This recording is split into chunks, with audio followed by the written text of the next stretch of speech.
எல்லாருக்கும் வணக்கம். நான் நிவாஸ் சேகர். நம்ம சேலஞ்சோட 32வது நாள் இது. ஸோ முன்னேறன்னு நினைக்கிறவங்களுக்கு எல்லா நாளுமே புது நாள் தான். ஒரு நாளில் நினைக்க நம்ம உடஞ்சி உட்காந்துரும், என்னடா வாழ்க்கை இது அப்படின்னு சொல்லி. ஸோ அந்த ஒரு நாளை நினச்சி அடுத்த நாளை நம்ம இழந்துடக்கூடாது. அடுத்த நாளும் எல்லாமே மாறிடும் அப்படின்னு சொல்லி நம்பி இறங்கணும்.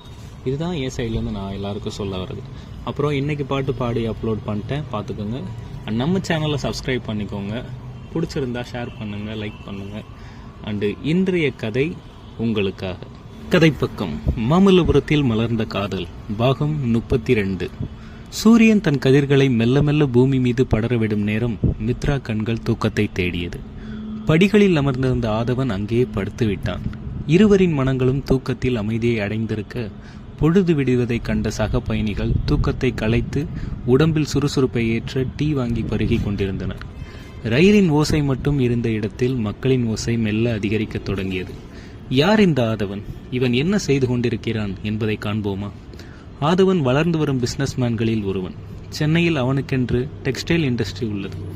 சிறு வயது முதல் முன்னேற வேண்டுமென்ற ஒற்றை வார்த்தையை மனதில் பதிய வைத்து உழைத்து கொண்டிருப்பவன். சிறுக சிறுக தன் தொழிலை வளர்த்தவன். அவன் வாழ்க்கையில் அப்பொழுது இருந்த இரண்டே விஷயம், குடும்பம் மற்றும் தொழில்.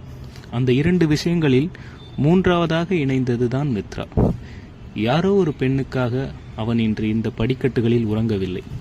எல்லாமே இனி இந்த பெண்தான் என நினைத்தே என்று அவளுக்காக நிற்கிறான். தொடரும். டாடா, போயிட்டு வரேன்.